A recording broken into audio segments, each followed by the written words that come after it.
हरे कृष्णा सगळ्यांना. भगवद्गीता अध्ययनाचा आजचा आपला 7वा अध्याय. अध्याय सुरू करण्यापूर्वी आपण रोजप्रमाणे प्रणाम मंत्र म्हणूया आणि अध्यायाला सुरुवात करूया. ओम नमो भगवते वासुदेवाय. ओम नमो भगवते वासुदेवाय. ओम नमो भगवते वासुदेवाय. गुरुर्ब्रह्मा गुरुर्विष्णू गुरुर्देवो महेश्वर. गुरु साक्षात परब्रह्म तस्मै श्री गुरवे नमः. ओम अज्ञानतिमिरान्धस्य ज्ञानाञ्जनशलाकया चक्षुरुन्मिलितं येन तस्मै श्री गुरवे नमः.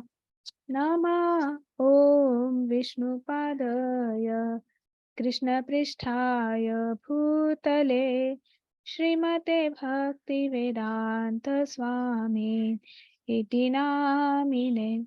नमस्ते सरस्वती देवे गौरवाणी प्रचारिणे निर्विशेष शून्यवादी पाश्चात्य देशतारिणे. जय श्री कृष्ण चैतन्य प्रभो नित्यानंद श्री अद्वैत गदाधर श्रीवासादि गौर भक्त वृंद.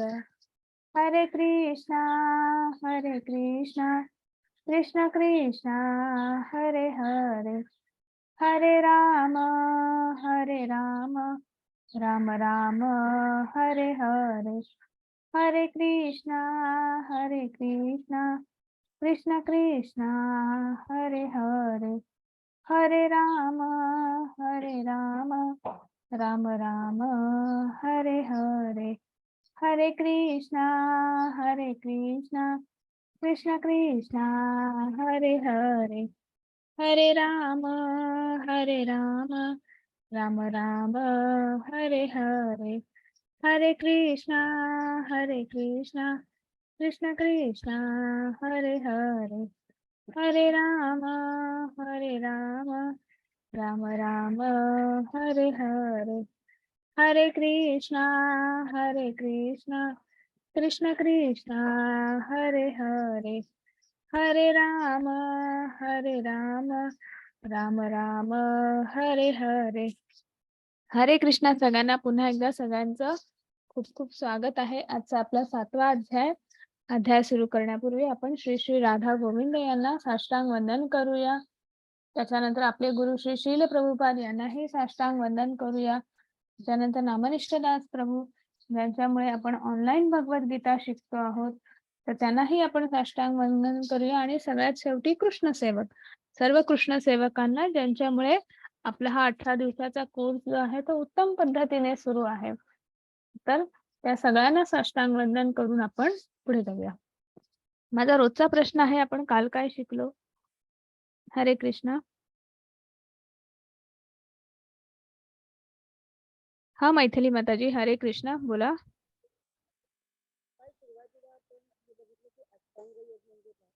अष्टांग योगाचे विविध अंग कोणते आहेत आणि त्याचा अर्थ समजून घेतला. नंतर आपण हेही बघितलं की विविध युगांमध्ये भक्तीची पद्धती कोणत्या आहेत हे त्यामध्ये ते म्हणजे सतयुगामध्ये आपण म्हणतो की हजारो वर्ष तपश्चर्या वगैरे, मग त्रेतायुगामध्ये यज्ञ वगैरे करायचे, मग व्यापार युगात मोठी मंदिरं बांधली आणि आता कलयुगात नामस्मरण हे भक्तीचं स्वरूप आहे. हे असं काही बघितलं आपण. खूप छान. हरे कृष्ण माताजी. चॅट बॉक्स मध्ये पण सगळ्यांनी अगदीच बरोबर उत्तर दिलेली आहेत की आपण योग म्हणजे काय पाहिलं. योग या शब्दाचा अर्थ की आपण भगवंताशी अनुसंधान साधणे. मग 4 आपण अष्टांग योग पाहिलं. त्याच्यानंतर 4 प्रकारचे आपण प्रत्येक युगामध्ये वेगवेगळ्या पद्धती आहेत. तर हे सगळ्यांनीच चॅट बॉक्स मध्ये खूप छान सांगितलेलं आहे. आणि मैथिली माताजी तुम्ही सुद्धा खूप सुंदर उत्तर दिलेलं आहे. तर आपण पुढे जाऊया. 1 मिनिट, मी संजना माताजींना को होस्ट करते. तर इथे आपला तर आपण म्हणजे सगळ्यांना आठवते आपण कालच्या भागात काय पाहिलं. तर इथे आपला पहिला पडाव किंवा पहिला टप्पा संपतो आहे भगवद्गीतेचा. तर भगवद्गीतेचे 3 टप्पे आहेत किंवा 3 पडाव आहेत.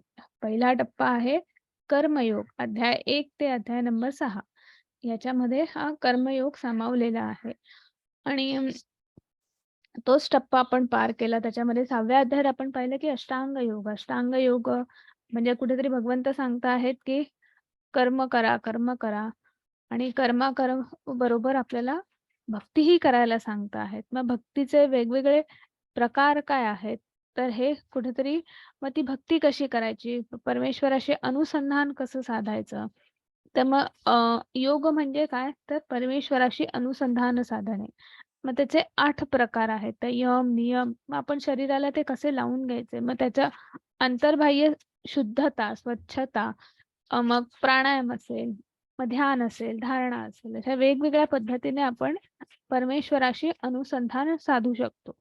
पण हे जे सगळं झालं, ह्या ज्या सगळ्या पद्धती झाल्या, हे कुठेतरी आपण पाहिलं की कालच्याच भागात पाहिलं की हे वेगवेगळ्या युगातल्या वेगवेगळ्या पद्धती आहेत.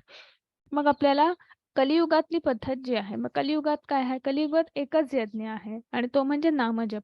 नामाची कास धरणं, नामजप करणं, भगवंताला अ, चं नाव घेणं हेच कलियुगामध्ये हाच एक श्रेष्ठ असा यज्ञ आहे आणि तो वेगवेगळ्या शास्त्रांमध्ये त्याचा आपल्याला रेफरन्स मिळतो. वेगवेगळे रेफरन्सेस काल आपण पाहिले, की नाम आणि फक्त नामच घ्यायचं आहे. बाकी तुम्ही काहीही नाही केलं तरी चालणार आहे. पण भगवंताचं नाम घ्या. आपोआप तुम्हाला आपली आध्यात्मिक प्रगती जी आहे ती साधता येईल किंवा आपण काल ती शिडी पाहिली, की आपल्याला ती कर्मयोग आहे, ज्ञानयोग, अष्टांग योग आणि मग भक्तियोग. म्हणजे कुठलंही तुम्ही काहीही करा, त्याचा शेवट काय आहे? भक्तियोग. म्हणजे तुम्हाला भक्तियोगापर्यंत पोहोचायचं आहे. म्हणजे भगवंताचा भक्त तुम्हाला भगवंताचा जो साक्षात्कार आहे किंवा आत्मसाक्षात्कार आहे, तर तिथपर्यंत आपल्याला पोहोचायचंच आहे. तर मग तुम्ही कशीही सुरुवात करा, कुठूनही करा. पण आपल्याला कलियुगात नाम घेतलं तरच आपण एखाद्या लिफ्टप्रमाणे पटकन ती शिडी चढणार आहोत आणि म्हणून कलियुगामध्ये भक्ती किंवा नाम घेणं हेच श्रेष्ठ असं सांगितलेलं आहे आणि म्हणूनच आपल्याला कुठेतरी प्रभुपाद यांनी साधना भक्ती दिलेली आहे. तर साधना भक्ती काय आपण 12व्या अध्यायात शिकणार आहोत. पण म्हणजे त्याचा मी एक सांगितलं घरचा अभ्यास, होमवर्क 16 माळ जप करायचा. कुठेतरी आपण आता सुरुवात केली आहे ती 1 माळापासून केली आहे. हरकत नाही. 1च्या 2 होतील, 2च्या 4, 4च्या 8, 8च्या 16 पण हे आपल्याला कुठेतरी चालू करायचं आहे किंवा मला खात्री आहे की तुमच्यापैकी बऱ्याच जणांनी ते चालूही केलं असेल. तर आता आपला हा भगवद्गीतेचा दुसरा टप्पा आहे, दुसरा पडाव आहे. आता आपण भगवंत सांगत आहेत की कर्म करा, कर्म करा. पण कर्म कसं करा? तर भक्तियुक्त कर्म करा. त्या परमेश्वराला स्मरून कर्म करा, असं कुठेतरी सांगत आहेत आपल्याला आणि मग अ, हे सोप्पं कसं आहे? तर ती सोप्पं लक्षात ठेवण्याची पद्धत म्हणजे एक शांतीसूत्रही सांगून टाकलं आहे, की तोच सर्वोच्च नियंत्रक आहे. सर्व आपण जे काही कर्म करतो याचा आनंद घेणारा म्हणजे भोक्तारम यज्ञ तपसा सर्व लोकही महेश्वरम. म्हणजे आपलं जे काही आपण कर्म करतो आहे त्याचा आनंद घेणारा कोण आहे? तर मी नाही, तर भगवंत आहे, परमात्मा आहे. मग आता हा परमात्मा कोण आहे? ज्याला आपण आपला बेस्ट फ्रेंड आपला एक उत्तम असा मित्र मानतो आहोत. मग म्हणजे नेमकं काय? तर त्याची ओळख कुठेतरी भक्तियोगामध्ये भगवंत आपल्याला करून देत आहेत आणि म्हणून हा आपला दुसरा टप्पा, दुसरा पडाव आहे भक्तियोग. अध्याय नंबर 7 ते अध्याय नंबर 12 मध्ये आपल्याला भक्तियोग मध्ये भगवंत किंवा आपण आता मी माझ्या बोलण्यामध्ये नेहमी शब्द असतात संबंध, अभ्युदय, प्रयोजन किंवा आपण कुठलंही शास्त्र वाचतो किंवा कुठलाही वेदाभ्यास म्हणजे कुठल्याही वेदांचा अभ्यास करतो किंवा शास्त्रांचा अभ्यास करतो. त्या 3 गोष्टी असतात. संबंध, अभ्युदय, प्रयोजन. तर ते आपल्याला कुठेतरी ह्या भक्तियोगामध्ये खूप उत्तम पद्धतीने समजणार आहे. तर आपण लवकर पुढे जाऊया. आजच्या अध्यायाचं नाव आहे ज्ञान विज्ञान योग. परमार्थाचे ज्ञान. हरे कृष्ण माताजी. हरे कृष्ण.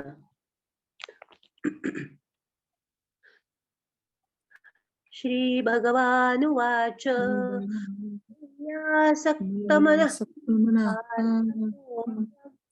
युजुन्मदाश्रय असंशयं समग्रं मां यथा ज्ञानसि तच्छृणु. हरे कृष्णा. श्री भगवान म्हणाले, हे पार्थ, माझ्या भावनेने पूर्णपणे युक्त होऊन योग अभ्यासाद्वारे माझ्यावर मन आसक्त करून तू मला पूर्णपणे निसंदेह कसा जाणू शकशील ते आता आहे. माताजी, मी म्यूट करू का सर्वांना? हा चालेल, हरकत नाही.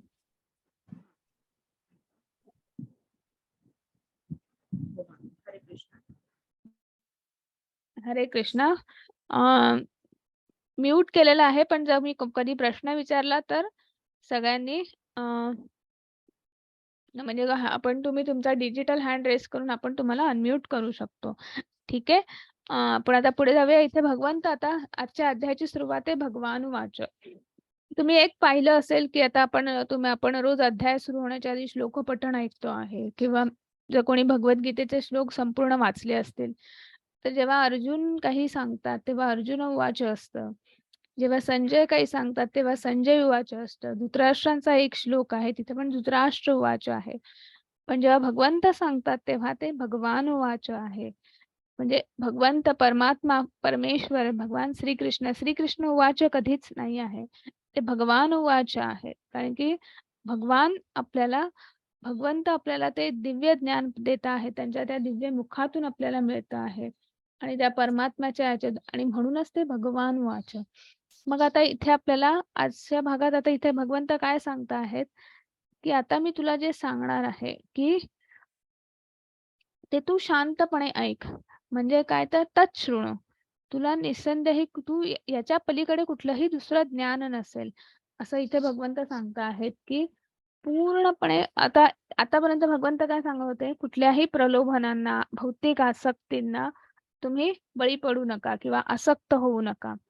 निरासक्त मनाने तुम्ही सगळं करा. पण आता आपल्याला भगवंत सांगतायत एकच आसक्ती लावायची. बाकी भौतिक आसक्तींचा त्याग करायचा पण एक आसक्ती ठेवायची आणि ती कोणाची ठेवायची? माझ्यावर मन आसक्त करा. माझ्यावर म्हणजे कोणावर? भगवंतावर, परमेश्वरावर मन आसक्त करून तुम्हाला आता जे काही मी सांगतो आहे ते तुम्ही शांतपणे ऐका, शांत चित्ताने ऐका, पूर्णपणे भावदृष्टीने तुम्ही ऐका. तच्छृणु असं भगवंत सांगता आहेत आणि मग पुढे बोलता आहेत. हरे कृष्ण. हरे कृष्ण. हा दुसरा श्लोक वाच. श्लोक नाही वाचायचा माताजी, हे फक्त अनुवाद वाचायचा आहे. हरे कृष्ण माताजी. ऍक्च्युली मला स्क्रीन दिसत नव्हती. ओके ओके, हरकत नाही, वाचा. दिसतेय का? हो, आता दिसते. हरे कृष्ण. प्रत्यक्ष ज्ञान आणि दिव्य ज्ञान हे दोन्ही प्रकारचे ज्ञान मी तुला पूर्णपणे सांगतो. हे जाणल्यावर तुला आणखी काही जाणवायचे शिल्लक राहणार नाही. हरे कृष्ण. हरे कृष्णा. मग आता हा ज्ञान विज्ञान योग आहे. आपल्याला विज्ञान माहिती आहे पण त्या विज्ञानाबरोबर आपण ज्ञान सुद्धा आता भगवद्गीतेमध्ये शिकणार आहोत किंवा समजणार आहोत. तर आणि हे दोन्ही गोष्टी ऐकल्यावर किंवा भगवंत स्वतः सांगता आहे तर भगवंत सांगताय हे जाणल्यावर ज्ञान आणि विज्ञान हे दोन्ही गोष्टी सांगितल्या. हे दिव्य ज्ञान काय आहे? कारण प्रत्यक्ष भगवंताच्या मुखातून आलेलं असं ज्ञान आहे. तर ते मी सांगितल्यावर याच्या पलीकडे असं काहीही राहत नाही. कारण की संपूर्ण जे वेदांमध्ये आहे, संपूर्ण शास्त्रांमध्ये जे आहे ते भगवंत आता भगवद्गीतेमध्ये पुन्हा उलगडून सगळं सांगता आहेत आणि म्हणून याच्या पलीकडे काहीही शिल्लक राहत नाही असं ते पुन्हा पुन्हा सांगता आहेत. आणि मग पुढे म्हणतायत. हरे कृष्ण माताजी. हरे कृष्ण. मनुष्याणां सहस्रेषु कश्चिदप्यति सिद्धये यततामपि सिद्धानां कश्चिदात्मान् वेत्ति तत्त्वतः. हरे कृष्ण. सहस्रावधी मनुष्यांपैकी एखादा सिद्धी प्राप्त करण्याचा प्रयत्न करतो आणि सिद्धी प्राप्त करणाऱ्या त्या मनुष्यापैकी एखादाच मला तत्वतः जाणतो. हरे कृष्ण. मग आता आपण हा श्लोकाचा अर्थ समजून घेण्याआधी मी तुम्हाला आपल्या सगळ्यांना मॅरेथॉन आपण माहिती आहे हिवाळ्यामध्ये साधारण असते जानेवारी डिसेंबर मध्ये. इथे शेजारच्या चित्रात तुम्हाला दिसत आहे की मॅरेथॉनचं रजिस्ट्रेशन लाखोंनी होतं. म्हणजे आपण पेपरमध्ये वगैरे सुद्धा अगदी वाचतो की एवढं रजिस्ट्रेशन झालं आहे आणि मग रजिस्ट्रेशन झाल्यानंतर अगदीच मॅरेथॉन मध्ये पार्टिसिपेट करणारे त्यातले अर्धे गळलेले असतात, अर्धेच तिथपर्यंत येतात ज्या दिवशी मॅरेथॉन असते. त्याच्यानंतर ते सुरू झाल्यानंतर जो काही त्यांचा टप्पा असतो, की एवढे किलोमीटर धावायचं आहे, तेवढे किलोमीटर. त्यातले एक ठराविकच लोकं जे असतात ते सुरू करतात. त्यातले काही लोकं सुरुवातीलाच गळतात. मग अजून पुढे गेल्यावर असं करत 50% मध्ये जेव्हा 50% मॅरेथॉन धावायची असते, तेव्हा जेवढे आलेले आहेत पार्टिसिपंट त्याचे 50% सुद्धा तिथपर्यंत पोहोचत नाहीत. आणि अगदी फार क्वचित बोटावर मोजण्या लाखोंचं रजिस्ट्रेशन झाल्यानंतर अगदी फार क्वचित लोकं जी आहेत, ती त्या फायनल टप्प्यापर्यंत येतात आणि त्यातलाच एक जो आहे, जो पुढे जातो आणि मॅरेथॉनचा विनर असतो. आपल्या इथे सुद्धा अगदी तसंच आहे, की आता आपण अनेक आता ह्या ऑनलाईन म्हणा किंवा बऱ्याच ठिकाणी आपण कुठेतरी हल्ली सगळीकडे इतकं सगळं मटेरियल उपलब्ध आहे, की कुठेतरी आपण वाचतो, ऐकतो आणि अगदी फार अगदी उत्साहाने आपण नामजप करायला घेतो. कुठेतरी अभ्यास करायला घेतो भगवद्गीतेचा म्हणा किंवा भागवतमचा, शास्त्रांचा, वेदांचा. अगदी आणि मग एक ठरवतो, की नाही आज सकाळपासून ना मी सकाळी पहाटे उठणार, नामजप करणार, हे करणार, ते करणार, असं करत मग पहिला दिवस, दुसरा दिवस असं सगळं मग जातो, आठवडा जातो, 15 दिवस, महिना. मग कुठेतरी जाऊ दे आज थोडंसं ना काल खूपच ऑफिसमध्ये काम होतं, काल घरात खूपच पाहुणे आले होते, काहीतरी कारण कुठेतरी आणि मग जाऊ दे आज मी नाही उठत सकाळी. मग ते कुठेतरी काहीतरी अडथळा तयार होतो आणि म्हणजे असे काही असं नाही की असं होतं आणि मग कुठेतरी मग मग एक दिवस जाऊ दे, एक दिवस चालतं, काय होतं नाही केलं तर? असा कुठेतरी मनात विचार येतो आणि मग ती दांडी पडते. मग आपण त्या दिवशी करतच नाही. मग दुसऱ्या दिवशी म्हणजे असं करत की जसं इथे मॅरेथॉनमध्ये एखादाच पुढे जातो. तसंच आपण जे बरेच जण अगदी मनापासून सुरुवात करतात, की नाही मी नामजप करणार, तुळशी माळ विकत घेतात, भगवद्गीता विकत घेतात, वाचायला सुरुवात करतात, अभ्यासाला सुरुवात करतात. पण सातत्य राहत नाही. कुठेतरी काहीतरी अडथळा येतो किंवा आपलाच आळशीपणा म्हणा किंवा खरंच काहीतरी अडथळा येतो. पण आपण कसं असतं, की आपण त्याला ह्या गोष्टीला दुय्यम स्थान देतो. त्यामुळे बाकीच्या गोष्टी ज्या आहेत, की नाही ते नाही आधी ते केलं पाहिजे. मग ठीक आहे जाऊ दे आज मी नामजप नाही करत. जाऊ दे तर मी नाहीतर मग 16 माळा कुठे करत बसू. एकच माळ करते आणि बाकीचं जाऊ दे आता. म्हणजे असं काहीतरी आपण करतो आणि मग ते पुढे आपण जात नाही आणि मग जसं आपण अडथळे येतात किंवा काय सातत्य राहत नाही आणि मग तशीच आपली प्रगल्भता, आध्यात्मिक प्रगती पण तशीच असते. पण एखादाच अगदी सचोटीने हे सगळं करतो. सगळ्या अडथळ्यांवर मात करून पुढे जातो आणि म्हणून भगवंत सांगत आहेत, सहस्रावधी मनुष्यांपैकी एखादाच असा आहे, की जो सिद्धी प्राप्त करतो आणि मला तत्वतः जाणतो. आणि जसं-जसं आपली नामजप वाढत जातो.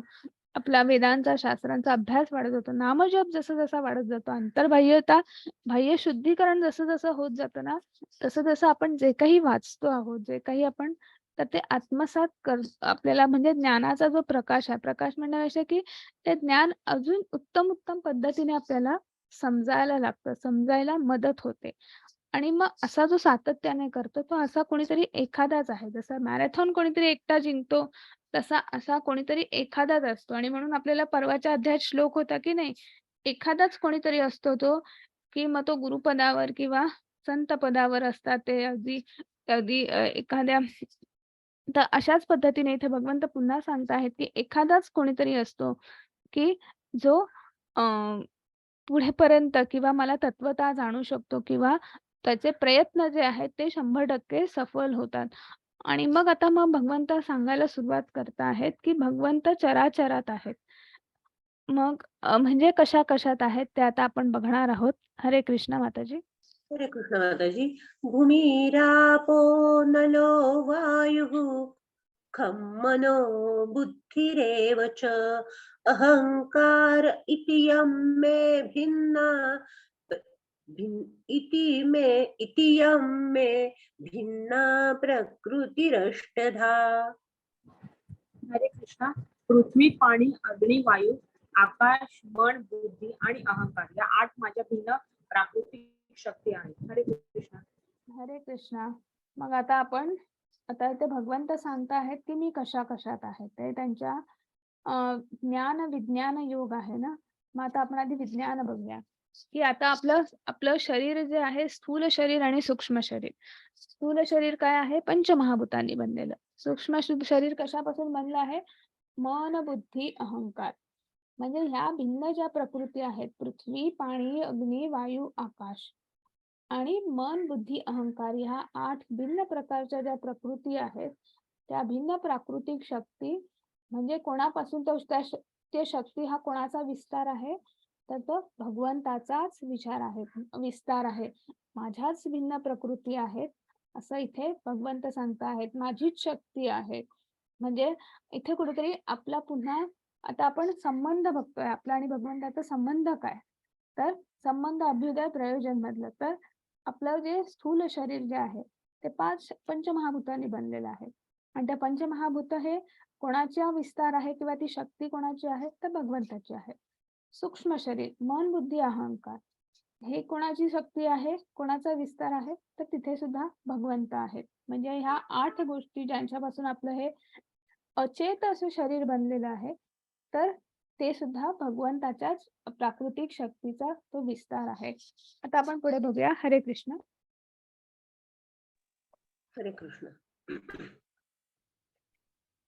हे महाबाहो अर्जुना या अरे श्लोक नाही म्हणायचा आहे का? नाही, फक्त हे वाचायचं आहे. हा. हरे कृष्णा माताजी. हे महाभाव अर्जुना, या व्यतिरिक्त माझी आणखी एक श्रेष्ठ अशी परप्राकृती आहे, जिच्यामध्ये जीवांचा समावेश होतो. हे जीव कनिष्ठ भौतिक प्रकृतीच्या साधनांचा उपभोग घेतात. हरे कृष्ण. हरे कृष्ण. मग आता आपण अंतर्बाह्य म्हणजे आपण आपलं जे बाह्य शरीर जे आहे, स्थूल शरीर, सूक्ष्म शरीर, आपण त्यांच्या शक्तीचा विस्तार आहे कुठेतरी बघितलं.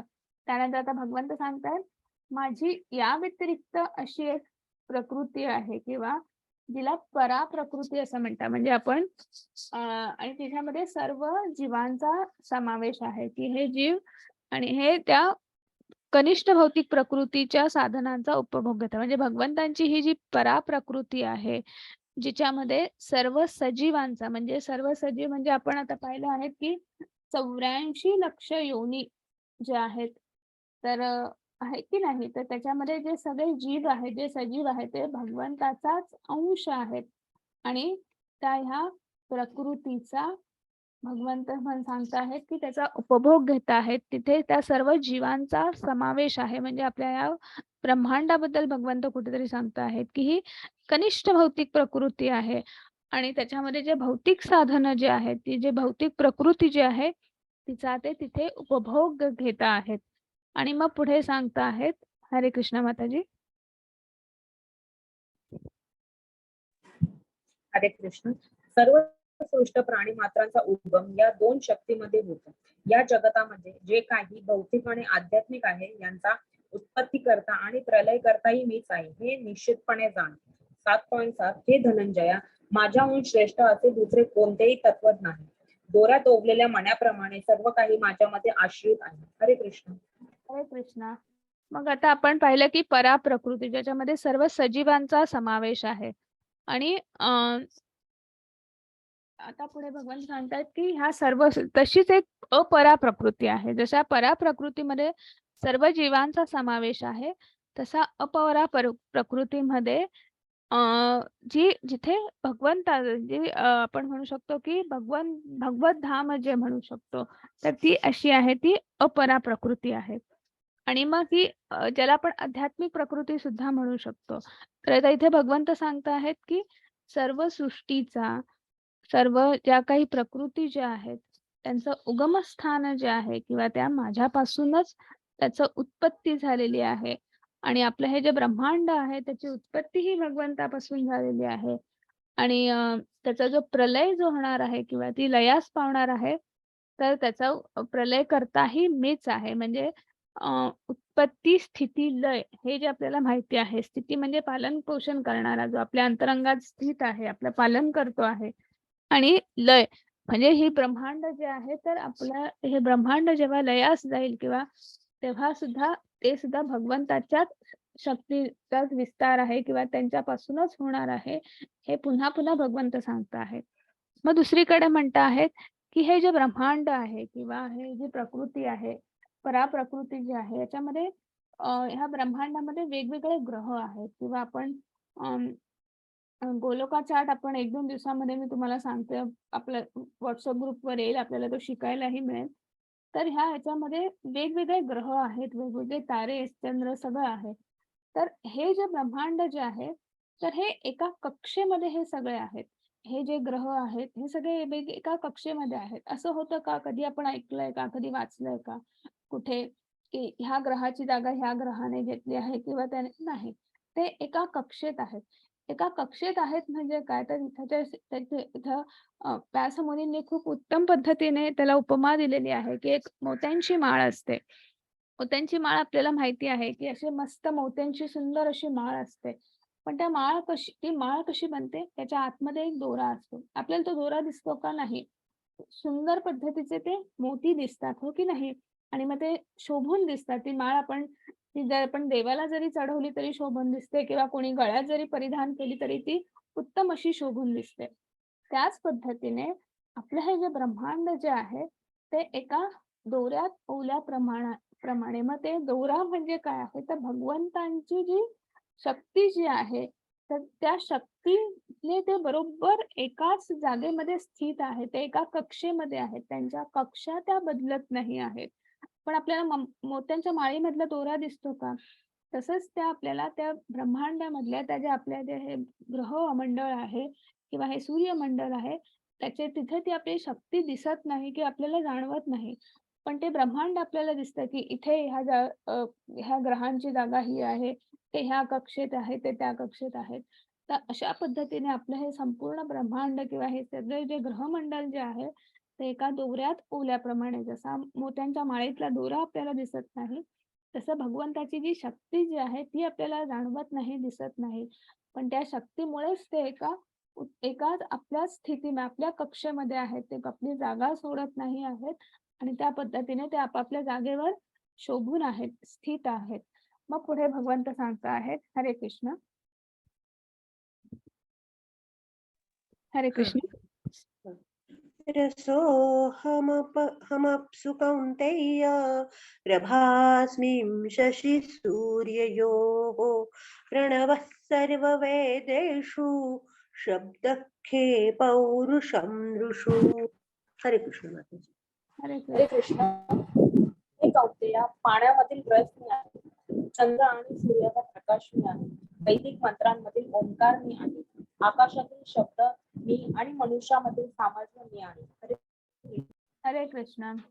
रसोहम अपि असु कौंतेय, म्हणजे आता इथे सांगतायत पाण्यामधील रस मी आहे. आता मला एक सांगा सगळ्यांनी किंवा एक तुम्ही विचार करा, आपल्याला खूप तहान लागते, अशी खूप तहान लागते. कधी-कधी असं होतं आपण दमून थकून आलोय किंवा इव्हन घरात सुद्धा आपल्याला खूप तहान लागते. आपण त्या तहान लागल्यावर आपण काय घेतो? कोणीतरी आपल्याला कुठलं छान सरबत दिलं, कोकम सरबत, लिंबू सरबत किंवा कोल्ड ड्रिंक्स कोणाला आवडत असतील, तर ते दिलं तर आपण ते घेतो का तहान लागल्यावर? हरे कृष्णा. मला चॅट बॉक्समध्ये पटकन उत्तर द्या, तरी चालेल.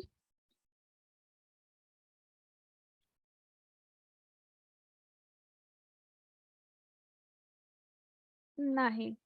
मला सगळ्यांनी नाही हे उत्तर दिलं आहे. अगदी बरोबर. तहान लागल्यावर आपण पाणीच पितो. कारण की आपल्यामधली जी क्षुधा जी आहे, ती क्षमवण्याचं काम कोणाचं आहे? आपल्याला जी तहान लागलेली आहे, तर ती पाण्यामध्ये आहे. पाण्यामध्ये एक रस आहे. पाण्यामध्ये एक विशिष्ट अशी चव आहे. मग ती चव काय आहे? ती आपल्याला जी तहान लागते, ती तहान आपली भागण्याचं काम आहे. आपण पाणी घेतल्यानंतर आपली ती क्षुधा जी आहे किंवा ती तहान जी आहे, ती का आपली अ, ती भागते? त्याचं कारण असं आहे, की त्या पाण्यामध्ये भगवंत स्थित आहे. त्या पाण्यातला भगवंत म्हणजे त्या पाण्यामधला एक विशिष्ट अशी चव आहे आणि ते चव म्हणजे भगवंत आहे. त्या पाण्यातला रस मी आहे. प्रभा अस्मि शशी सूर्ययोः. मग चंद्र आणि सूर्याची प्रभा म्हणजे प्रकाश. आपल्याला चंद्राचा शीतल असा प्रकाश आहे. तो खूप छान वाटतो, गोड वाटतो. त्याच पद्धतीने सूर्याचा प्रखर प्रकाश आहे. आपण त्याच्याकडे डोळे उघडे करून बघूही शकत नाही. लगेच आपले डोळे मिटतात. म्हणजे एकीकडे इतकी प्रखरता आहे, इतकी प्रखरता आहे. दुसरीकडे इतकी शीतलता आहे, इतकं छान वाटतं आपल्याला, मनमोहन जातं. तर हे जे आहे, हा हा हा जो प्रकार आहे, की चंद्राचा शीतल प्रकाश म्हणा, सूर्याचा प्रखर असा तेज म्हणा, तर तो प्रकाश कोण आहे? तर मी आहे. भगवंताचाच विस्तार आहे. त्याच्यानंतर वैदिक मंत्रातील ओंकार, आपण जे वैदिक मंत्र म्हणतो, आपण कुठलाही मंत्र जप करतो, कुठल्याही ना याची सुरुवात ओंकार पासून होते. तर भगवंत सांगतायत की वैदिक मंत्रामधला ओंकार मी आहे. ओम ह्या शब्दामध्ये मी आहे. मग ओम ह्या शब्दाचा अर्थ काय आहे? आपण 17व्या अध्यायात बघणार आहोत. तो ओंकार मी आहे. आकाशातील शब्द मी आहे. ध्वनी, आपण मी बोलते आहे तुमच्यापर्यंत पोहोचतो आहे. आपण एकमेकांशी बोलतो, एकमेकांपर्यंत पोहोचतो आहे. तर आकाशातील शब्द ध्वनी जो आहे तो मी आहे. आपल्यामध्ये एक विशिष्ट असं सामर्थ्य आहे. प्रत्येकामध्ये काहीतरी गुण आहेत, काहीतरी कौशल्य आहे. प्रत्येकामध्ये वेगळं काहीतरी सामर्थ्य आहे. वेगळे कलागुण आहेत. तर प्रत्येक मनुष्यामधलं जे वेगवेगळं जे सामर्थ्य आहे, म्हणजे ती भगवंताची शक्ती आहे, असं तिथे भगवंत सांगत आहेत. आणि मग आपण आता पुढे बघूया. आता इथे मला 2 कोणीतरी जणांना वाचण्यासाठी, म्हणजे मी नेहमीच हे सांगते, की 2 जणांनी कोणीतरी हे वाचायचं आहे. तर एक कोण मला हँड रेज करू शकतं, दोघं जण? हरे कृष्ण.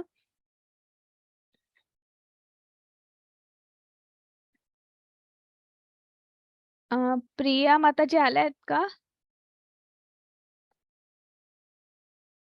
मैथिली माताजी, ओके. मी तुम्हाला अनम्यूट करते आणि अजून एकाने कोणीतरी हात वर करा. हरे कृष्णा. मैथिली माताजी आणि निर्मला माताजी. हरे कृष्णा. मग ते मैथिली माताजी, तुमचा खूप डिस्टर्बन्स आहे. मी तुम्हाला वेगळं काहीतरी वाचायला देते. वाटल्यास आपण निर्मला माताजींना देऊया. आणि अजून तुम्ही निर्मला माताजी अनम्यूट होऊ शकतायत. आणि हो. हो, हो. आणि अजून आहे रोहिणी माताजी. हां. तर मी सांगते कसं वाचायचं, त्या पद्धतीने तुम्ही वाचा. रोहिणी माताजी, तुम्ही पण अनम्यूट होऊ शकतायत. हां. तर आता हे मी सांगते. एकाने एक भाग वाचा, एकाने दुसरा भाग वाचा. तर चालेल. तर निर्मला माताजी, तुम्ही उजवीकडचं वाचा. तुम्ही म्हणायचं आहे पाण्यातील, आणि मग रोहिणी माताजी तुम्ही म्हणा चव मी आहे. असं एक-एक वाचा. हरे कृष्ण. कशाची आणि कोणातील ना? हां, पाण्यातील चव मी आहे. पुढे. चंद्र सूर्य प्रकाश मी आहे. वैदिक मंत्र ओम मी आहे. आकाशातील शब्द मी आहे. मनुष्याचं सामर्थ्य मी आहे. पृथ्वीचा सुगंध मी आहे. आगीची उष्णता मी आहे. सर्व जीवनशक्ती मी आहे. सर्व तपस्व्यांचे तप मी आहे. अस्तित्वातील सर्व वस्तूंचे बीज मी आहे. बुद्धिमानांची बुद्धिमत्ता मी आहे. शक्तिमानांची शक्ती मी आहे. बलवानांचे बल मी आहे. धार्मिक तत्वांच्या विरुद्ध नाही. लैंगिक जीवन मी आहे. हरे कृष्ण. हरे कृष्ण माताजी. हरे कृष्ण माताजी. हरे कृष्ण माताजी. हां, खूप छान. म्हणजे आपण जे म्हणतो की चराचरात भगवंत आहेत. मग चराचरात म्हणजे काय? तर हे कुठेतरी आपल्याला 7व्या अध्यायामध्ये भगवंतांनी सांगितलं आहे की पाण्यातील चव मी आहे. पृथ्वी, आपण आता पावसाळ्याचाच हे आहे. यावर्षी पाऊस उशिरा सुरू झाला, पण जो पहिला पाऊस आला आणि तो मातीमधला जो सुगंध असा दरवळत होता. सुगंध म्हणजे दुसरं तिसरं कोणी नसून ते भगवंताचीच तिथे अंतरंगा शक्ती आहे. आणि तोच आपल्याला खूप असा, जिथे जिथे भगवंताची शक्ती आहे तिथे तिथे आपलं मन मोहून टाकतं. जसं आता मी साधा प्रश्न विचारला की तहान लागल्यावर आपण पाणी पितो आणि पाणी पिलं की आपल्याला खूप छान वाटतं, बरं वाटतं. तसंच जेव्हा आपल्याला पाऊस पडतो पहिला आणि मातीचा जो सुगंध आहे, की आपलं एखाद्या फुलाचा सुगंध असतो, किंवा म्हणजे प्रत्येकामध्ये काही ना काहीतरी सामर्थ्य आहे. प्रत्येकामध्ये काही ना काहीतरी आहे, की जो शक्तिमान आहे त्याच्यातली शक्ती, जो बलवान आहे त्याच्यातलं बल म्हणा, किंवा आपण आग आहे, आगीमधला जो दाह आहे, ती उष्णता जी आहे. तर हे सगळं आणि सगळं भगवंताच्या शक्तीचा विस्तार आहे किंवा भगवंताचीच शक्ती आहे असं भगवंत सांगता आहेत. आणि मग पुढे आपण बघूया. हरे कृष्ण माताजी. हरे कृष्ण. सात्विक, राजसिक आणि तामसिक हे सर्व भाव माझ्या शक्तीनेच अभिव्यक्त होतात. एका दृष्टीने मी सर्व काही आहे, परंतु मी स्वतंत्र आहे. मी प्राकृतिक गुणांच्या अधीन नाही, उलट तेच माझ्या अधीन आहे. 7.13 त्रिगुणांनी म्हणजे सात्विक, राजसिक आणि तामसिक मोहित झाल्यामुळे हे संपूर्ण जगत त्रिगुणातीत आणि अविनाशी आहे. माझे स्वरूप जाणीव. हरे कृष्ण. हरे कृष्ण. मग आता आपल्याला सत्व, रज, तम हे जे गुण जे आहेत हे सुद्धा भगवंताच्याच अभिव्यक्ती आहेत, त्यांच्याच शक्तीचा विस्तार आहे. आणि त्यामुळे मग भगवंत काय सांगता आहेत, ह्या सगळ्या माझ्याच शक्ती आहेत, माझाच विस्तार आहे, पण ते माझे नियंत्रक आहेत. मी त्यांच्या अधीन नाही किंवा त्या शक्तींच्या आहारी किंवा त्या कुठल्याही गुणांच्या आहारी भगवंत गेलेले नाहीत. उलट मी तेच माझ्या आहारी, कारण की भगवंताच्याच शक्तीचा विस्तार आहे. त्यामुळे ते भगवंतच त्यांना नियंत्रित करू शकतात. आणि मग असं सांगता आहेत, की पण ही जी प्रकृती आहे, ही जी ब्रह्मांड आहे, ही जी पराप्रकृती जी आहे, तर ह्या पराप्रकृतीमध्ये जे काही जीव सजीव जे आहेत, तर ते नक्कीच ह्या त्रिगुणांनी मोहित झालेले आहेत. त्रिगुणांनी मोहित झालेले आहे म्हणजे त्या त्रिगुणांचं आच्छादन कुठेतरी त्यांच्यावर आहे. आपण पाहिलेलं आहे की नाही? अनिच्छेन बलात्. तर ते आपल्याला माहिती आहे, की ते उदाहरण आपल्याला माहिती आहेत, की त्या धुळीने कसा तो आरसा पूर्णपणे माखलेला आहे. त्यामुळे प्रतिबिंब दिसत नाही. हो की नाही? तसंच त्या संपूर्ण ह्या तिन्ही हे जे 3 प्रकृती जे सॉरी हे जे 3 गुण जे आहेत, तर हे तिन्ही गुण आपल्या प्रकृतीमध्ये आहेत आणि त्यांच्यामुळे मोहित झाल्यामुळे आपल्याला आपण हे सगळे जे सजीव जे आहेत ते आपण जे सगळे सजीव आहोत ते ह्या 3 गुणांचं आच्छादन आपल्या भोवती असल्यामुळे आपल्याला आपण भगवंत कोण आहेत किंवा काय आपण त्यांना ओळखू शकत नाही किंवा त्यांचं आपण अविनाशी असं चिरंतन असं जे स्वरूप जे आहे ते जाणू शकत नाही. कारण की या गुणांचा कमी जास्त असा पडाव आहे, प्रभाव आहे आपल्यावर. आणि ते आच्छादन असल्यामुळे, ते वलय आपल्या भोवती असल्यामुळे आपल्याला पटकन भगवंताच्या शक्तीचा आपण त्यांना ओळखू शकत नाही, असं इथे भगवंत सांगता आहेत. हरे कृष्ण माताजी. हरे कृष्ण. दैवी हेषा गुणमयी मम माया दुरत्यया मामेव ये प्रपद्यन्ते मायामेतां तरन्ति ते. हरे कृष्ण माताजी. हरे कृष्ण. तीन प्राकृतिक गुणांनी युक्त असलेली माझी दैवी माया शक्ती ही अतिशय दुस्तर आहे, परंतु जे मला शरण आले आहे ते मायेला सहजपणे तरून पलीकडे जातात. हरे कृष्ण. हरे कृष्ण. मग आता इथे भगवंत सांगतायत की दुस्तर म्हणजे कठीण. 3 प्राकृतिक गुणांनी ही प्रकृती जी आहे ती अतिशय दुस्तर आहे, कठीण आहे आणि म्हणून जे मला शरण येतात ते म्हणजे आता इथे बघा शेजारी उदाहरण आहे, की तो मुलगा प्रवाहाच्या मध्ये वाहतो आहे. तसं आपण या प्रकृतीमध्ये आहोत आणि ह्या जन्म मृत्यूच्या विळख्यात अडकलेले आहोत. पण जो नामजप करतो आहे, ज्याने आपली आध्यात्मिक प्रकृती आध्यात्मिक प्रगती साधण्याचा प्रयत्न करत आहात, प्रयत्न करत आहात, तर नक्कीच भगवंत त्यांचा उद्धार करतो आहे.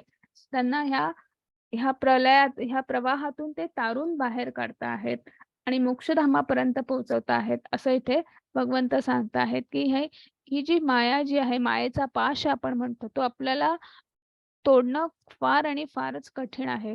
आणि त्याच्यासाठी आपल्याला केवळ आणि केवळ एकच साधन आहे, भगवंताला शरण जाणं. आणि पण आता कलियुगात आहोत म्हणून आपल्याला नामाची कास धरणं, भगवंताचं नाव घेणं, हरे कृष्णाचा आपल्याला 16 अक्षरी जो मंत्र, महामंत्र आहे तो म्हणणं. आणि याच्याशिवाय आपल्याकडे दुसरा कुठलाही पर्याय नाही आहे असं म्हणत आहेत. कारण की ही जी प्रकृती जी आहे हिच्यावर 3 गुणांचं नियंत्रण आहे आणि जी मोहमाया जी आहे, जी माया शक्ती जी आहे ती भगवंताचाच विस्तार आहे. त्यामुळे ती सुद्धा तेवढीच अशी काय म्हणू शकतात, की आपल्याला आपण म्हणतो की आता मगाशीच आपण उदाहरण पाहिलं, की हजारो सगळ्यांना जर मॅरेथॉनचं उदाहरण पाहिलं, की हजारो लोकं सुरू करत आहेत, पण मध्ये काहीतरी अडथळे येत आहेत. तर हे अडथळे कोणामुळे निर्माण होत आहेत? तर ही मोहमाया आहे, ती आपली सतत काहीतरी परीक्षा घेत आहे. त्या परीक्षेत आपण किती उत्तीर्ण होणार आहोत, किती आपण नाही होणार आहोत. आणि मग त्यामुळे हे सगळे अडथळे पार करत, करत, करत एखादाच कोणीतरी जो आहे, तो कुठेतरी भगवंतापर्यंत पोहोचतो आहे. आणि म्हणून भगवंत सांगत आहेत, की जे मला शरण येतात आणि म्हणून भगवंत सगळ्यात पहिले काय सांगतात, की तुम्ही सगळ्यात आधी मला शरण या. आणि अगदी मनापासून तुम्ही माझी सेवा करा, माझी भक्ती करा. आणि मग मग हा पुढचा प्रवास सहज आहे, सोपा आहे, असं कुठेतरी सांगता आहेत. हरे कृष्ण माताजी. हरे कृष्ण. नमाम दुष्कृतिनो मूढः प्रपद्यन्ते नराधमाः माययापहृतज्ञाना आसुरं भावमाश्रिताः. हरे कृष्ण माताजी. हरे कृष्ण. हरे कृष्ण. जे अत्यंत मूर्ख आणि दृष्ट आहेत, नराधम आहेत, त्यांचे ज्ञान मायेमुळे नष्ट झाले आहे आणि जे असुरांची नास्तिक प्रवृत्ती धारण करतात ते मला शरण येत नाही. हरे कृष्ण. हरे कृष्ण. मग आता इथे भगवंत सांगता आहेत, की मला शरण या. तुम्ही जे काही ठरवलं आहे दृढ व्रत, तुम्ही ते अगदी निष्ठेने, श्रद्धेने तुम्ही मला शरण येऊन माझी भक्ती करा, असं कुठेतरी सांगता आहेत. पण या पृथ्वी तलावर, या भूतलावर किंवा या मृत्यूलोकामध्ये असेही काही लोक आहेत, ज्यांना भगवंत मूढात्मा म्हणतात, संशयात्मा म्हणतात, की जे मूर्ख आहेत, दुष्ट आहेत, नराधम आहेत. की अज्ञानाचा म्हणजे तमोगुणाचा प्रभाव इतका आहे, अज्ञानाचा प्रभाव इतका आहे, की भगवंत कोण आहेत, देव काय आहे, भगवंत परमात्मा यावर विश्वासच नाही आहे. आणि विश्वास का नाही आहे? कारण की अज्ञान भ्रम आहे ना. आपण पाहिलंय ना, भ्रम भ्रम कसा तयार होतो? अज्ञानामुळे तयार होतो. आणि मग त्यामुळे ते अज्ञान इतकं पसरलेलं आहे, की ज्ञान काय आहे, सत्य काय आहे, तर याची त्यांना जाणीवच नाही आहे. किंवा दुसरं ज्याने कोणी सांगितलं तरी त्याच्यावर विश्वास नाही आहे, श्रद्धा नाही आहे. असे लोक नास्तिक प्रवृत्तीचेही असतात आणि जे भगवंताला कधीही शरण येत नाही. मग अशा लोकांचं बघा, इथं उदाहरणं आहेत. आपल्याकडे 2-3 उदाहरणं आहेत, की काही लोक असे, आता हा गाढव जो आहे त्याला आत्ताच आपण पाहिलं, की सामर्थ्यांमधली, बलवानांमधलं बल मी आहे, शक्तिवानांमधली शक्ती मी आहे. पण या गाढवाला असं वाटतंय, की ही ओझी मीच वाहतो आहे. तो असा विचार करतो, की तो असा विचार नाही करत, की भगवंतांनी मला शक्ती दिली आहे आणि म्हणून मी हे कार्य उत्तम पद्धतीने पार पाडू शकतो आहे. नाही. त्याला असं वाटतंय, माझ्याच पाठीवर सगळ्या गावचं ओझं आहे, सगळ्या जगाचं ओझं माझ्याचकडे आहे आणि मीच वाहतो आहे. अशी कुठेतरी त्याची श्रद्धा आहे, भावना आहे. रावणाने घोर तपश्चर्या केली होती. पण ती तपश्चर्या कशासाठी केली होती? एका चुकीच्या विचारांसाठी केली होती. चुकीचा विचार म्हणजे काय? की त्यांना असं वाटत होतं, की मी श्रेष्ठ आहे. मी ह्या तिन्ही लोकांमध्ये मी कठोरातली कठोर तपश्चर्या करू शकतो आणि मी ह्या तिन्ही लोकांचा स्वामी होऊ शकतो. म्हणजे अशा पद्धतीने ते त्याने तपश्चर्या केली होती. आणि असे असे जे लोकं जे असतात ते मूढात्मा, संशयात्मा असतात आणि मग ते भगवंताला कधी शरण येत नाहीत. पण असे ह्याच प्रकृतीमध्ये असेही काही लोकं आहेत, की जे भगवंताला शरण येतात. पण त्याची परिस्थिती वेगवेगळी असते. मग ती काय वेगवेगळी परिस्थिती आहे ते आपण बघूया. हरे कृष्ण माताजी. हरे कृष्ण माताजी. चतुर्विधा भजन्ते माम जनः सुकृतिनोऽर्जुन आर्तो जिज्ञासुरर्थार्थी ज्ञानी च भरतर्षभ. हरे कृष्ण माताजी. हरे कृष्ण. हरे कृष्ण. हे बरेच श्रेष्ठ अर्जुना, 4 प्रकारचे पुण्यात्मे माझी भक्ती करू लागतात. अर्थार्थी, जिज्ञासू आणि ज्ञानी. हरे कृष्ण. मग आता 4 प्रकारचे लोक आहेत. हरे कृष्ण. हा, की जे आर्त, जिज्ञासू, अर्थार्थी, ज्ञानी, ही 4 प्रकारचे लोक आहेत, की जे वेगवेगळ्या पद्धतीने वेगवेगळ्या सिच्युएशन्स मध्ये भगवंताची भक्ती करता आहेत, भगवंताला साद घालता आहेत. मग आता आपल्याला इथे वेगवेगळी उदाहरणं आहेत. आपल्याला माहिती आहे, की जे आर्त आहेत, आर्त म्हणजे काय? की काहीतरी परिस्थिती समोर आहे, एवढं दुःख समोर आहे आणि मग तिथे भगवंताला साद घालणं. आता द्रौपदी वस्त्रहरण आपल्याला माहिती आहे. ती सिच्युएशन माहिती आहे, की काय अवस्था असेल, काय त्या मनाची अवस्था असेल. भर राज्यसभेमध्ये द्रौपदीचं वस्त्रहरण होत असतं आणि त्या क्षणी त्यांना बाकी कोणीही आठवलं नाही. द्रौपदी यांना त्याशिवाय किती श्रेष्ठ भक्त असतील, की अशा क्षणी त्यांनी बाकी कुठलाही कसलाही विचार नाही केला आणि फक्त त्या भगवंताचा धावा केला, की जे काही करशील तू तारून ने ह्या सिच्युएशन मधनं, तू मला ह्या परिस्थितीतून बाहेर काढ. आणि भगवंत तिथे आले, भक्ताला साद घालायला आले. भक्ताने हाक मारली आणि भक्ताला मदत करायला, साद घालायला तिथे भगवंत आले. हे झालं आर्त. तसं आपल्याकडे दुसरं उदाहरण आहे. त्याच्यासाठी गजेंद्र मोक्ष. तुम्हाला इथे पहिल्या चित्रात दिसतं आहे, की पाय आहे, मगरीने चावा घेतलेला आहे. विचार करा, की म्हणजे किती वेदना होत असतील.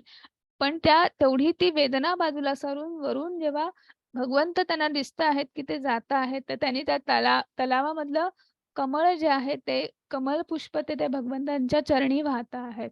म्हणजे ही जी भावना आहे, हे जे आहे आणि मग भगवंताने काय केलं, की त्या मगरीला आधी ठार केलं आणि मग नंतर गजेंद्र मोक्ष जे आहे, त्यांना भगवंतांनी मोक्ष दिला. म्हणजे हे सगळं जे आहे, की अशा पद्धतीने जेव्हा आपण भगवंतांना साद घालतो भक्त, तर आर्त. इथं अजून तिसरं उदाहरण आहे, की शुकदेव गोस्वामी आपल्याला माहिती आहेत. पण त्यांचा जन्म कसा झाला माहिती आहे का? ते शुकदेव गोस्वामी यांना यांच्या मातेच्या उदरामध्ये म्हणा किंवा गर्भामध्ये ते 16 वर्ष होते. 1 नाही, 2 नाही. आपल्याला माहिती आहे, की आपल्याला एवढं माहिती आहे, की सामान्यपणे 9 महिने बाळ पोटात राहतं आणि 9व्या महिन्यामध्ये जन्म होतो. इथे ते 1 नाही, ते 16 वर्ष उदरामध्ये होते, की त्यांना बाहेर या भौतिक जगतामध्ये पडायचंच नव्हतं. त्यांना बाहेर यायचंच नव्हतं. आणि मग तिथे त्यांनी त्या मातेने मग भगवंताला साद घातली आणि मग स्वतः कृष्ण तिथे आले आणि ते भगवान श्रीकृष्ण आले आणि ते म्हणाले, की "तू नाही या भौतिक परिस्थितीमध्ये, ह्या भौतिक जगात तू नाही, मोहमायेमध्ये नाही अडकणार आणि तू ये बाहेर." आणि मग तेव्हा ते बाहेर आले आणि मग त्या बाळाला त्यांनी त्या क्षणी त्यांच्या स्पर्शाने त्यांनी त्याला 16 वर्षाचा युवक बनवलं. ते तिकडनं जे बाहेर पडले ते नैमिषारण्यामध्ये आले आणि मग तिथे ज्ञान द्यायला सुरुवात केली. म्हणजे हे जे सगळं जे आहे, की भगवंत जेव्हा तुम्ही हे जे आहे आर्त, की जिथे भगवंताला आपल्यामध्ये अशी परिस्थिती तयार होते आणि त्या परिस्थितीत आपण भगवंताला साद घालतो. दुसरं आहे, की ज्ञानी. अ, ज्ञानी, जिज्ञासू आणि अर्थार्थी याच्यामध्ये बघा, की आता तुम्हाला इथे ध्रुव बाळाचं उदाहरण आहे, की ध्रुव बाळाला आपल्या वडिलांपासून वडिलांच्या मांडीवर बसायचं होतं. पण त्यांची जी सावत्र आई होती ती काही केलं त्यांना आपल्या वडिलांच्या मांडीवर बसू देत नव्हती. आणि म्हणून मग त्यांच्या आईने त्यांना सांगितलं, की अ, तू भगवंताची तपश्चर्या कर, भगवंताला हे कर आणि मग तुला नक्कीच भगवंत प्राप्त होतील किंवा ते तुला तुझी जागा मिळवून देतील. मग अशा वृत्तीने की अर्थार्थी ते ह्या याच्यात येतात. इव्हन सुग्रीव हे प्रभू रामचंद्रांना भेटले. त्यांना शरण आले. का? तर कारण वालीने त्यांचं राज्य हिसकावून घेतलं होतं. तर ते आले की कुठल्यातरी त्यांनी अर्थार्थी म्हणजे ह्या कारणासाठी आले, राज्यासाठी आले ते. पण जेव्हा ते भगवंताची भक्ती करू लागले, त्यांना ज्ञान काय आहे हे समजलं, भगवंत काय हे समजलं, तेव्हा ते भगवंताचे शुद्ध भक्त झाले. परीक्षित राजा माहिती आहे की आपल्याला श्रीमद भागवतम आपण ऐकलेलं आहे, की जे पहिलं सांगितलं गेलं, की जेव्हा परीक्षित राजांना शाप मिळाला, की 7व्या दिवशी तुझा मृत्यू होणार आहे. आणि मग तेव्हा त्यांनी सांगितले त्या भगवंताच्या शोधात, की असं काय ज्ञान आहे? आणि मग त्यासाठी ते परीक्षित राजांना जे सांगितलं गेलं, ते ते श्रीमद 7 दिवसामध्ये भगवंताच्या लीला, भगवंत कोण आहेत? मृत्यूला कसं आपण सामोरं गेलं पाहिजे?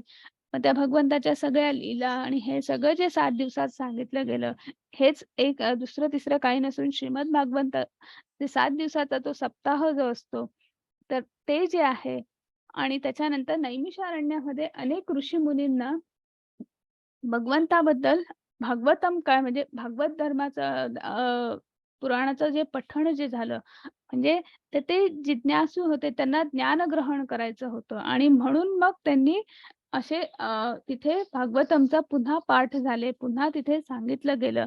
म्हणजे अशा प्रकारचे भक्त असतात, की अर्थार्थी, जिज्ञासू आणि ज्ञानी. की ज्यांच्यामुळे की परीक्षित राजांना जाणून घ्यायचं होतं की मी कसं मृत्यूला सामोरं जाऊ, कसं मी भगवंतापर्यंत भगवंत कोण आहेत हे त्यांना जाणून घ्यायचं होतं. नैमिषारण्यामध्ये भागवतम सांगितलं गेलं कारण की त्या सर्व ऋषी मुनींना ज्ञान ग्रहण करायचं होतं, भगवंताबद्दल जाणून घ्यायचं होतं. आणि अशा प्रकारचे जे असतात ह्या सगळ्यांना अशा प्रकारचे भक्त जे आहेत ते चारही भक्त जे आहेत ते भगवंताची वेगवेगळ्या पद्धतीने भक्ती करतात आणि कारण वेगवेगळे आहेत पण त्यांचा मोड एकच आहे भगवंताची भक्ती करणं. मग आता याच्यापैकी श्रेष्ठ कोण आहे असं आता आपण बघूया. हरे कृष्ण माताजी. हरे कृष्ण. यापैकी जो पूर्ण ज्ञानात आहे आणि जो सदैव शुद्ध भक्ती सेवेत मग्न असतो तोच श्रेष्ठ, कारण मी त्याला खूप प्रिय आहे आणि तो मला प्रिय आहे. हरे कृष्ण. हरे कृष्ण. मग कारण काहीही असतील, काही कोणी आर्त आहे, कोणी जिज्ञासू आहे, कोणी ज्ञानी आहे, पण ह्या सगळ्या कोणी अर्थार्थी आहे. पण जेव्हा ज्ञान मिळतं, जेव्हा तो भगवंताचं ते ज्ञान, भगवंताचं दर्शन होतं म्हणा, आत्मसाक्षात्कार होतो, ते ज्ञान आपल्याला जेव्हा मिळतं तेव्हा ते शुद्ध भक्तीमध्ये, शुद्ध सेवेमध्ये जो मग्न होतो की त्याचा असा जो आहे तोच श्रेष्ठ आहे असं इथे भगवंत सांगतात. की जरी तुम्ही राज्यासाठी भगवंताच्या शरण गेला, त्यांची भक्ती केली, पण जेव्हा ज्ञान काय आहे हे कळतं तेव्हा राज्य हे दुय्यम होतं आणि प्रथम आपण भगवंताचे सेवक होतो, भगवंताचे आपण सेवा करायला लागतो. म्हणजे आपला अभ्युदय काय आहे हे समजतं की मी भगवंताचा अंश आहे आणि मला भगवंताची सेवा करायची आहे. हे जरी मला राज्य मिळालं आहे किंवा राज्य चालवायचं जरी आहे तरी ते भगवंताच्या आनंदासाठीच चालवायचं आहे. त्याची सेवा म्हणूनच त्या पद्धतीनेच ते प्रामाणिकपणे चालवायचं आहे. तर अशा पद्धतीने म्हणजे आपलं कारण काही असेल पण जेव्हा आपण ते कारण बाजूला सोडून फक्त आणि फक्त भगवंताचा सेवा करण्यासाठी आपण त्या कारणाचा उपयोग करतो किंवा काय, असा जो कोणी आहे तो मला श्रेष्ठ आहे, तो मला प्रिय आहे असं इथे भगवंत सांगतात. हरे कृष्ण माताजी. हरे कृष्ण माताजी. हो हो, हरे कृष्ण. बहुनाम जन्मनामन्ते ज्ञानवान् मां प्रपद्यते वासुदेवः सर्वमिति स महात्मा सुदुर्लभः. हरे कृष्ण माताजी. हरे कृष्ण. मग हरे हा अनेकानेक जन्म आणि मृत्यूनंतर ज्याला वास्तविक ज्ञान होते तो मी अस्तित्वातील सर्व गोष्टींच्या कारणांचे परम कारण असल्याचे जाणून मला शरण येतो असा महात्मा अत्यंत दुर्लभ असतो. हरे कृष्ण. हरे कृष्ण. मग आता इथे भगवंत सांगतायत की म्हणजे ज्याला क्रमशः ज्ञान होतं, म्हणजे आपण पाहिलेलं आहे की अपकर्माचा बॅलन्स वाढतो आपला, म्हणजे आपण हळूहळू कृष्ण कर्म करायला लागतो, हळूहळू आपली आध्यात्मिक प्रगती वाढते. जशी जशी आपली आध्यात्मिक प्रगल्भता वाढते तसं तसं आपल्याला वास्तविक परमसत्य परमज्ञानाची आपल्याला जाणीव व्हायला लागते.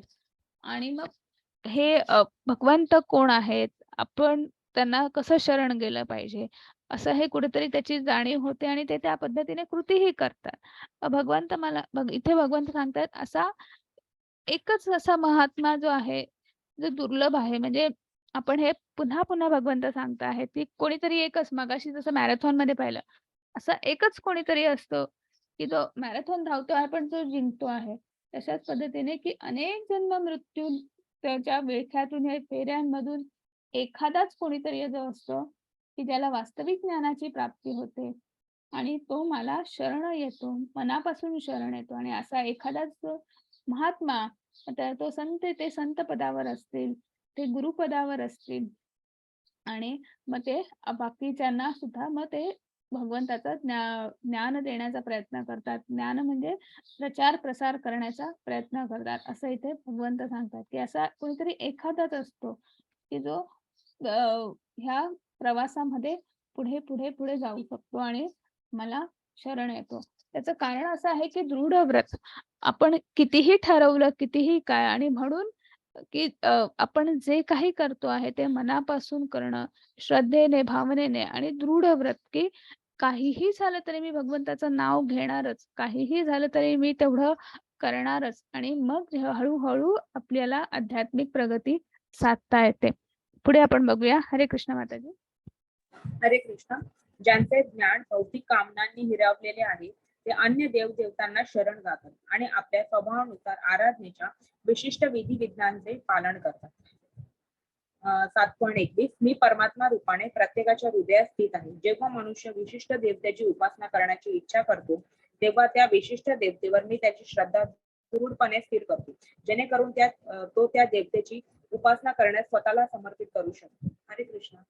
हरे कृष्ण. मग आता आपण असा हजारोतनं एकच का होतो, असा पण प्रश्न आहेच की नाही? कारणच असं आहे की आपण भौतिक कामनांनी आपण ते की भौतिक इच्छाच इतके आहेत. आपण या भौतिक प्रकृती हीच आपल्याला सत्य वाटायला लागतं. जे असत्य आहे ते सत्य वाटायला लागतं.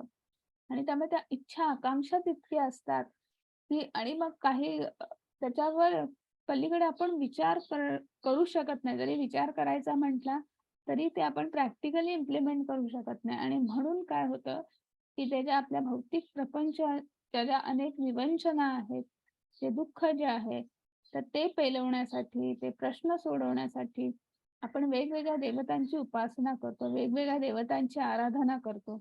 आपल्याला बरंच आपण कोणाला तरी सांगतो की आपल्याला कोणीतरी सांगतात, हे पारायण करा, हा नामजप करा, ही पूजा घाला, ते करा, ते करा. मग तुमचा हा प्रश्न सुटेल, तो प्रश्न सुटेल. त्याचं कारणच असं आहे की अनेक प्रश्न जे भौतिक प्रश्न जे आहेत, जे असत्य असं हे जीवन आहे, पण तेच आपल्याला सत्य वाटू लागतं. आणि मग त्या विवंचना सोडवतच आपण आपला सगळा वेळ खर्ची जातो. तर त्या सोडवण्यासाठीच आपण मग कुठल्यातरी देवदेवतांना शरण जातो आणि त्यांची आराधना करतो, त्यांची उपासना करतो. मनापासून करतो. मनापासून का करतो की माझ्या सकाम भक्ती ज्याला आपण म्हणतो, की माझा हा प्रश्न आहे आणि हे सोडवण्यासाठी मला हे करायचं आहे. आणि म्हणून ते आपण तो प्रश्न सोडवण्यासाठी खूप मनापासून आपण ती आराधना करतो. आपण ती पूजा अर्चा जे काही सांगितलेलं आहे ती उपासना करतो. मग भगवंत इथे सांगता आहेत की आपण ज्या प्रतिदेवतेची उपासना आराधना करतो आहोत, तर आपली ज्यांच्याभोवती जी श्रद्धा आहे, त्या प्रतिदेवतांभोवती बद्दलची जी श्रद्धा आहे, जी आस्था आहे, तर ती स्थिर करण्याचं काम सुद्धा भगवंत सांगतात की मीच तुम्हाला प्रेरित करतोय, मीच तुम्हाला ते मदत करतोय की त्याच्यावर तुम्ही ते उपासना जी करता आहे, तर त्याच्यावर तुमचं मन स्थिर करण्याचं जे काम जे आहे, तिथे सुद्धा मीच तुम्हाला प्रेरित करतो आहे, असं इथे भगवंत सांगता आहेत. आणि मग पुढे म्हणता आहेत, हरे कृष्ण माताजी. हरे कृष्ण. अशा श्रद्धेने युक्त होऊन तो विशिष्ट देवतेची कृपा संपादन करण्याचा प्रयत्न करतो आणि आपले इच्छित भोग प्राप्त करतो. परंतु वस्तुतः हे लाभ केवळ मीच प्रदान करतो. 7.23 अल्पबुद्धी लोक देवतांची उपासना करतात आणि त्यांना प्राप्त होणारी फळे मर्यादित व अनित्य असतात. देवतांचे उपासक देवलोकांची प्राप्ती करतात, पण माझे भक्त अखेर माझ्या परमधामाची प्राप्ती करतात. हरे कृष्ण.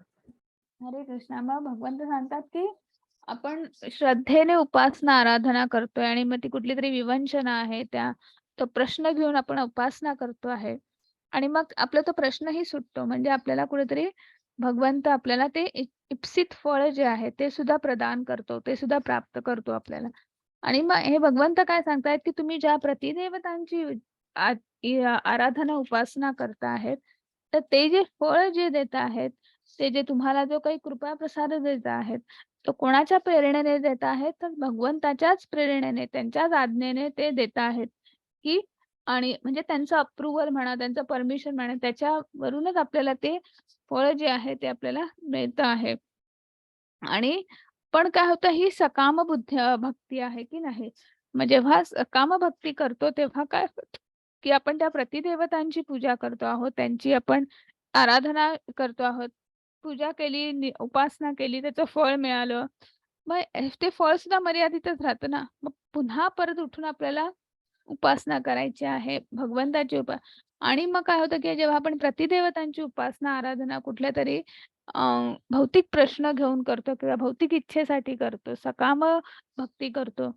मग तेव्हा आपण एक गोष्ट विसरतो आणि ती म्हणजे भोक्तारम यज्ञ तपसा.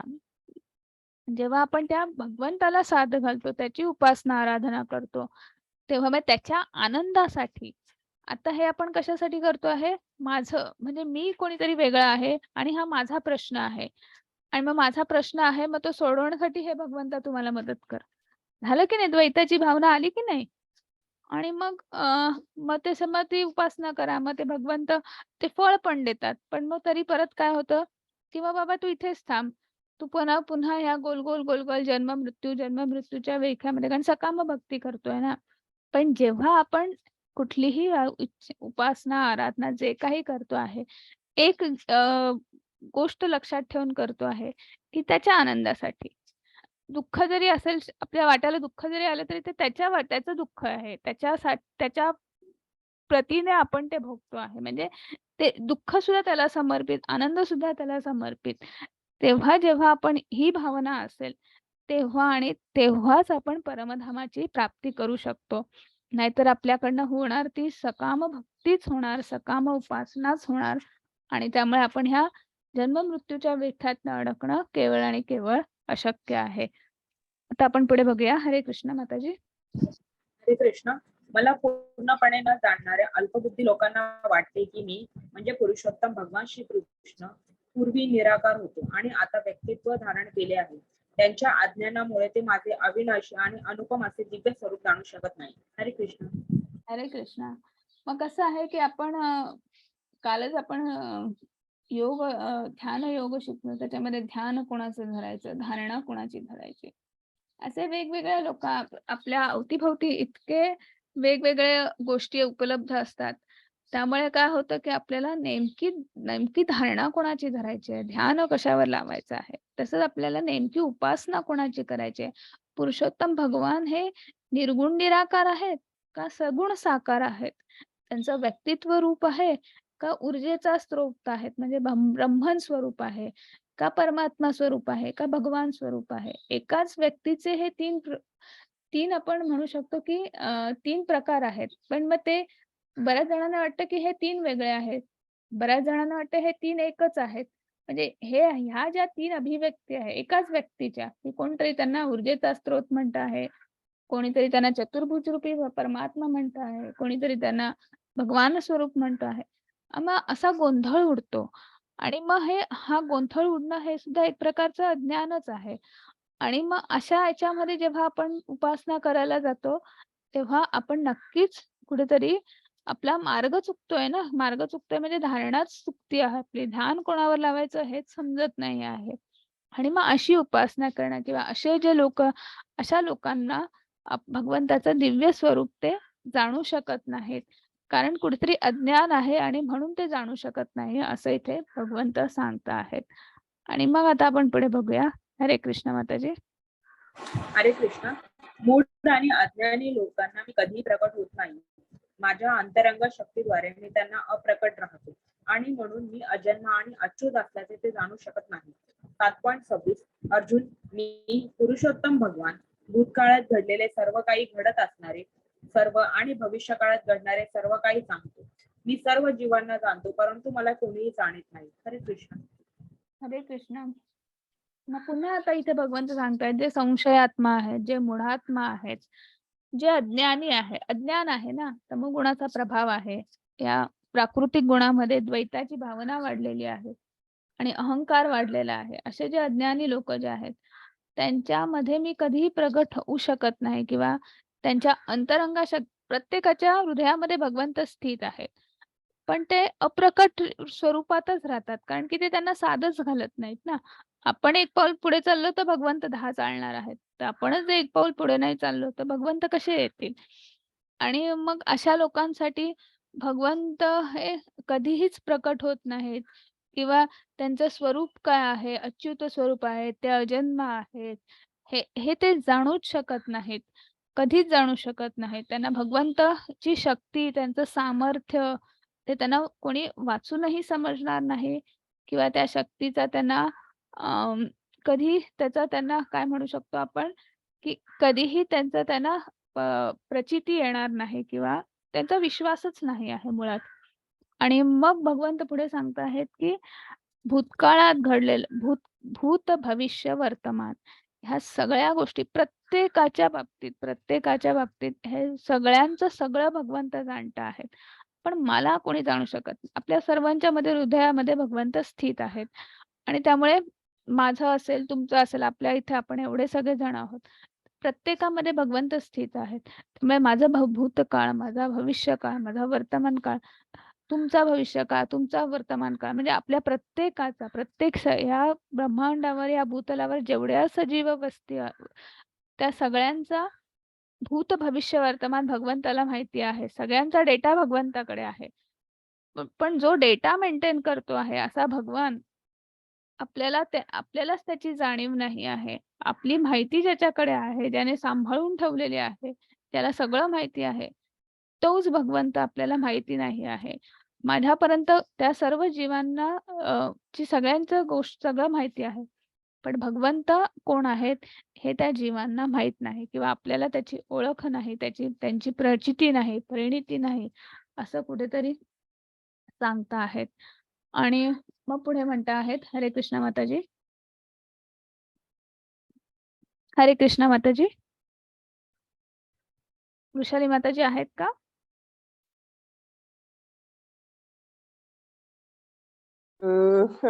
नेटवर्कला जरा प्रॉब्लेम आला होता. एक मिनिट.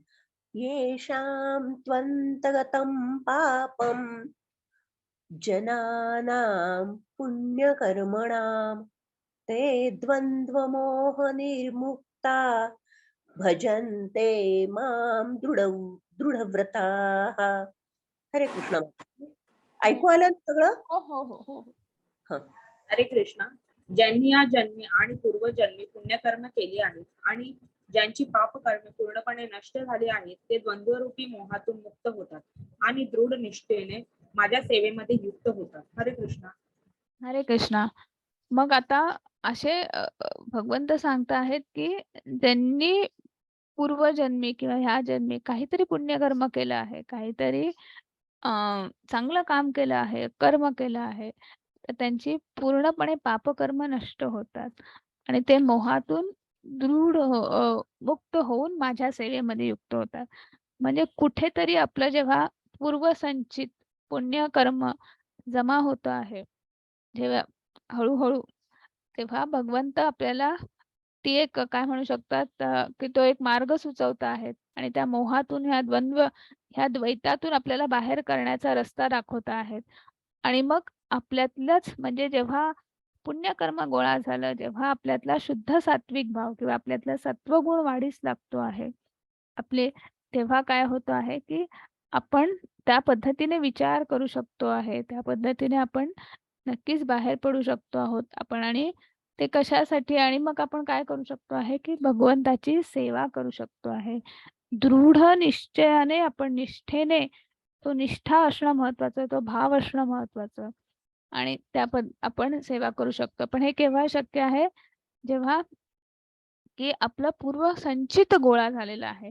आता आपण इथे सगळे गोळा झालेले आहोत, ते पण कुठेतरी भगवद्गीता वाचतोय, शिकतो आहे, म्हणजे आपलं पण कुठेतरी पूर्वसंचित गोळा झालेला आहे, जमा झालेला आहे. म्हणून आपल्याला कुठेतरी तो मेसेज आहे, तो व्हॉट्सअपवर आला, आपण रजिस्ट्रेशन केलं, भगवद्गीता आपण वाचतो आहोत, शिकतो आहोत, त्याचा अभ्यास करतोय, रोज 1 तास चर्चा करतो आहे. हे कुठेतरी आपलं पूर्वसंचित आहे आणि म्हणून आपल्याला असे मार्ग सापडत जातात. हरे कृष्ण. आता ही एक गोष्ट आहे मृगारीची. अ, अ, तर आहे 4:35 झालेले आहेत. आज सांगू का, नाहीतर मग आपण उद्या सांगूया. हरे कृष्ण.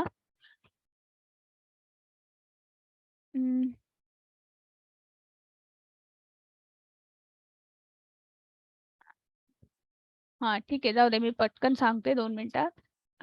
तर मृगारी असतो, इथे तुम्हाला पहिल्या चित्रात दिसतो आहे, तर तो पण एक शिकारी असतो.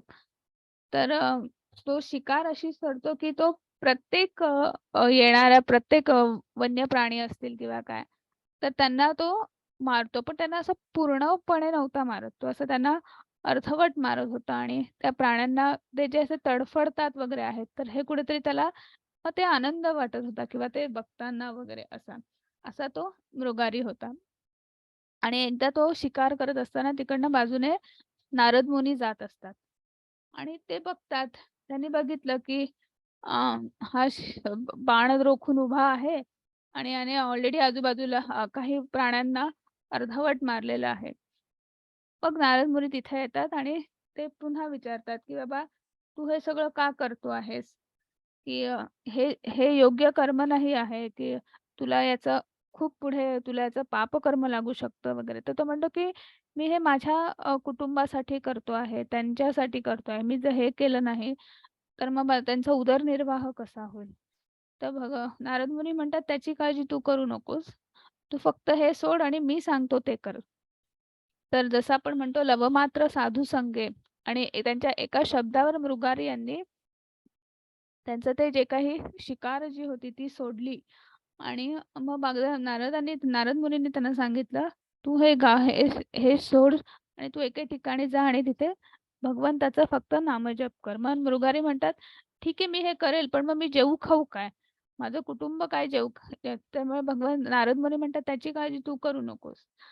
आणि मग नारद मुनी ती बरोबर व्यवस्था लावतात, की मृगारीला रोज आजूबाजूच्या गावांमधनं रोज त्यांना कळतं, की इथं एक शिकारी जो आहे तो त्याने त्याची शिकार सोडून किंवा काय तर तो भगवंताचा नामजप करतो आहे. भगवंताचं अ, हे करतो आहे, ध्यान करतो आहे आणि तर ते रोज कोणी दान करत आहे, कोणी तांदूळ दान करत आहे, कोणी डाळ दान करत आहे. म्हणजे अन्नधान्य रोज तिथे दान होत आहेत. आणि मग ते एवढे होत आहेत, की म्हणजे यांचं पोट भरून ते जास्तीचं उरतं आहे. मग पुन्हा ते म्हणतात, की "हे खूप जास्त मिळतंय आम्हाला, याचं एवढं आम्ही काय करू?" मग नारद मुनी म्हणतात, "नाही, तुम्ही मग आजूबाजूच्यांना द्या." मग तो प्रसाद म्हणून ते आजूबाजूच्या गावातल्या लोकांना ते वाटत आहेत, की जे काही अन्न शिजवतात किंवा काय जे त्यांना रोज मिळतं आहे. आणि मग असंच अनेक वर्ष जातात, की त्या मृगारीचं शिकार सोडून त्याचा इतका कायापालट झालेला असतो. त्याच वनातनं एकदा पुन्हा नारद मुनी जातात आणि